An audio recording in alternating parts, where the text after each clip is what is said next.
The United Kingdom gave us the British Empire, the Industrial Revolution, and some of the worst food in the world. But it's fair to say that Britain has fallen on some hard times recently, and that's got me thinking not only about good old Blighty, but also about its flag. And that flag, it's fair to say, has been covered rather a lot on History with Hilbert. Not just the British flag, but the Irish flag, and pretty much all the flags that are involved in Britain and Ireland, and all the islands around it. But what about the future? Will the United Kingdom still exist, and how will changes affect its flag? A quick history of the British flag, also called the Union flag or Union Jack, might be in order.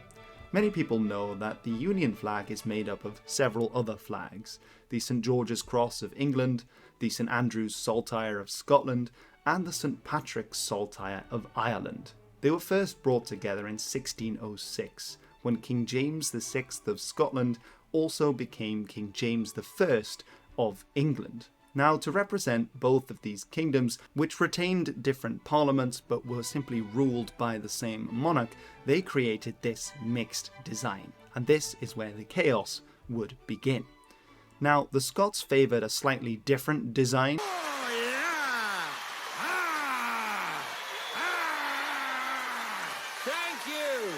Thank you very much. But eventually they were overruled. In 1649, after the end of the English Civil War, also called the War of Three Kingdoms, the parliamentarian victory meant that they decided to reshuffle that flag just a little bit into this design. However, in 1658, they decided to incorporate something Irish onto the flag, because it's fair to say that Oliver Cromwell still has a lot of apologising to do to the Irish. In 1660, as everyone that went to a British school knows, the English decided to bring back My name is Charles II. And in 1707, the First Act of Union brought those two constituent kingdoms of Great Britain together into one nation, the Kingdom of Great Britain. This was followed in 1800, technically passed in 1801, by another Act of Union, this time bringing that Kingdom of Great Britain together with the Kingdom of Ireland, giving it the unique and very inspired name of the United Kingdom of Great Britain and Ireland. That Irish flag, by the way, is the St Patrick's Saltire, and it can still be seen on the flag today, which is the final form of the United Kingdom's flag, at least as of 2025. But you may notice that these nations that are found on the flag don't quite align with the nations that are in the United Kingdom. For one, where's Wales? I mean, Wales is part of the United Kingdom, it has its own parliament, but why isn't it included here? And secondly, why Ireland? Isn't it Northern Ireland that's in the United Kingdom of Great Britain and Northern Ireland, as the title says? I mean, Irish people love being confused with the British, so maybe that's why. Both are British. No, I'm Irish. Yeah, no, British. No. Oh, sorry. Yeah. Sorry. No, that's a big difference. That goes back to 1921, in which the island of Ireland was partitioned, where the majority in the south became a separate nation, while 6 counties in the north were retained by the British. This was resented by a minority in the north, particularly Catholics who identified with the Irish to the south.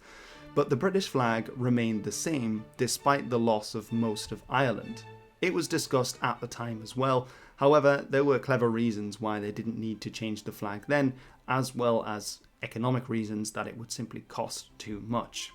It was thought that because part of Ireland was still part of the United Kingdom, they could retain St Patrick's Saltire to remember them. So really, the Saltire then just remembers Northern Ireland rather than all of Ireland.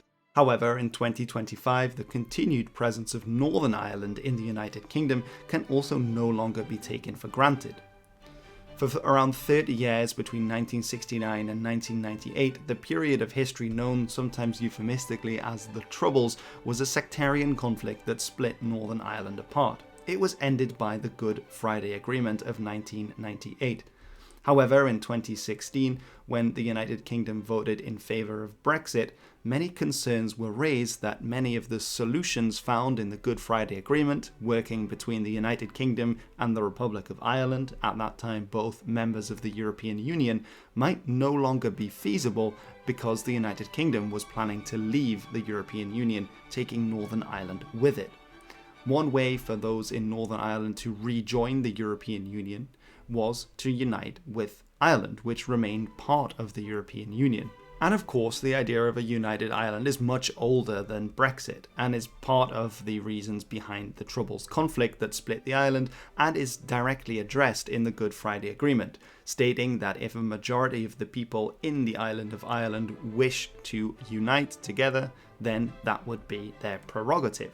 So a united Ireland may be on the cards, particularly because in 2021 it was reported by various polls that Catholics for the first time outnumbered Protestants in Northern Ireland. Now, this isn't by a large majority, and indeed Catholics don't have a majority, a plurality, meaning they have the largest minority of several.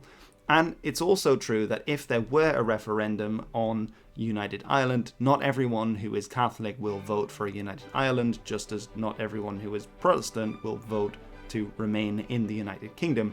However, these are large voting blocks, and often you can tell which way someone is going to vote. This is particularly true because the political situation in Northern Ireland has increasingly been shifting in favour of the nationalists, who have traditionally been aligned with an idea of a united Ireland. This was embodied in 2024 when the First Minister for the first time was a Catholic rather than a Protestant, in Michelle O'Neill. So what happens to the flag if Northern Ireland were to unite with the Republic of Ireland? Would they need to change it, and what might that look like? Well, the simplest solution here would simply be to completely remove the saltire of St. Patrick and to simply go back to the flag of Great Britain, as it would then be, as it was in the 17th and 18th centuries. However, if Scotland were to leave at that point, then it would be a very bare flag indeed. And this, historically, has been more of a possibility than that of a united Ireland, as in 2014 there was a referendum on Scottish independence about whether Scotland would leave the United Kingdom. This would undo the 1707 Act of Union that brought the two nations together under one in the first place. So we've got the Yes campaign, we've got the Better Together campaign, and we don't have the fuck it, it'll be a good laugh campaign. However, in the end, the independence campaign was beaten, and the no vote won a comfortable majority, and so Scotland remained part of the United Kingdom, and there was no need to worry about the flags. However, it's still fun to think of the hypothetical. What would happen if Scotland had gone? Would the flag have to change, and how might they do that? Well, it's often said that if Scotland were to leave the United Kingdom, it makes up such a large part of its flag that if Scotland went, then Wales should come in to fill the gap, literally. I've talked about why Wales isn't represented on the United Kingdom's flag in this video. This issue of Welsh inclusion on the flag was raised in 2007 by the MP Margaret Hodges. In 1606, when the first Union flag was created, Wales was legally a part of England and the Kingdom of England as a result of having been conquered in the Middle Ages and then legally made a part of England by Henry VIII. Now, Welsh people absolutely love it when you call them English and say that Welsh culture is basically the same as English and that everyone in Wales should just speak English. So, of course, it makes sense. However, Wales has a lot to offer in terms of its flags, particularly its national flag, Idraig Goch, which is the red dragon flag. It also has a traditional banner in the form of St. David's Cross. Now, incorporating these onto the Union flag to represent Wales has been done in a number of ways. Some, I think you'll agree, more successful than others. There are a few ways in which this might happen. There is, of course, the scenario in which Scotland had gone independent in 2014 and that Wales is needed to fill in the gap. Now, most obviously, this would be done with the Welsh green found on Idraig Goch, which is seen in the bottom there. And it could be done either by filling in all of where the Scottish saltire had been, remembering, of course, that we could keep a saltire because St. Patrick's saltire is still there, or just filling in the bottom just as on the Welsh flag. This would give us a cool colour scheme and a lot more kinship with the Basques. So who knows, post-Brexit agreement with the Basque-land, anyone? Another option, of course, is that Wales is simply included on the flag, that Scotland doesn't leave and Wales is just given a place. And this could be done by adding in St David's cross or by adding in the dragon, which would be a pretty fearsome flag all told. I've talked about both of these flags in this video, about the history of the Welsh flag and the symbolism behind it.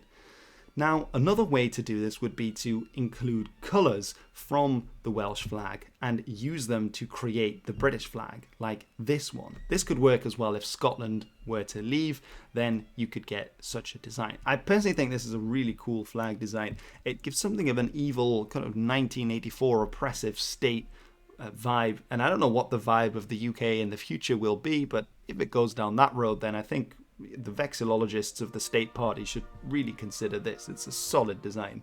Another option, which gives me quite the opposite, more medieval, kind of a Habsburg Burgundian takeover and flourishing of the 22nd century Hansa, might be this design, which of course also incorporates the black and yellow that is found on St David's flag, and may also be nice because it represents something of the yellow of the traditional colours of Ulster, which would then represent Northern Ireland more specifically, as well, most of Ulster is today Northern Ireland. Now, a final option is that, let's say that Northern Ireland were to unite with the Republic of Ireland, and then we would go back to some kind of 18th century British flag. Another way then would be to incorporate Wales by simply adding in some of its colour. If we're changing the flag anyway, that might be the time to do it. This is quite a good design, I think. It's an interesting mix of colours, but not as striking as the traditional flag, I think. But a big question that raises from all of this is if any of these hypothetical situations, so Scottish independence, Irish unification, or Welsh inclusion on the flag, would they actually have to change the flag? Or is this just something that's fun to do? Well, in the case of Scotland, this was actively discussed at the time, and it was concluded that because an independent Scotland would still remain a part of the Commonwealth, that is, recognising at that time Queen Elizabeth II as their monarch, then there wouldn't actually be a need to change the flag because, well, it's the flag of the United Kingdom, so it's related to the monarch rather than necessarily to the civilian government. So after a long game of hot potato about whether it was the government's responsibility or the royal family's responsibility about changing the flag, it came down to the fact that, well, legally they wouldn't have to because, once again, the monarch is still the head of state, so it wouldn't matter. This is a completely different situation for a united Ireland, however, because if Northern Ireland became part of the Republic of Ireland, the Republic of Ireland is not part of the Commonwealth and does not recognise Queen Elizabeth II or King Charles III, as it is today, as their head of state. And so at that point, St Patrick's saltire would no longer have any business on the United Kingdom's flag, as there would be no part of Ireland, of St Patrick's land, that was part of the United Kingdom, and so then there would be a much stronger case that it would have to be removed, even if they might dig up a medieval law that says otherwise. In any case, I thought that was quite an interesting thing to look at in today's video, as I've made a lot of videos about the UK's flags, about Ireland's flags, and how it has changed throughout time. I think it's one of the most iconic flags in history. Of course, I'm biased, having grown up there, but I think the more that you look at its history and how it developed, I think it's had a huge influence throughout the world. It's on a huge number of flags. Of course, it's on the flags of Australia and New Zealand immediately spring to mind. Its colours can be found represented on the South African flag. It's represented on the flags of lots of nations island nations in the Pacific, and I'm probably missing many, many more. So it's an iconic flag, but it's interesting to think where the future of this flag will lead, given that it is made up of the flags of its constituent parts. Anyway, let me know in the comments below. I always love reading the comments. Do hit the bell to stay notified and subscribe if you are new. In any case, I've been Hilbert, and this was The History. See you in the next one.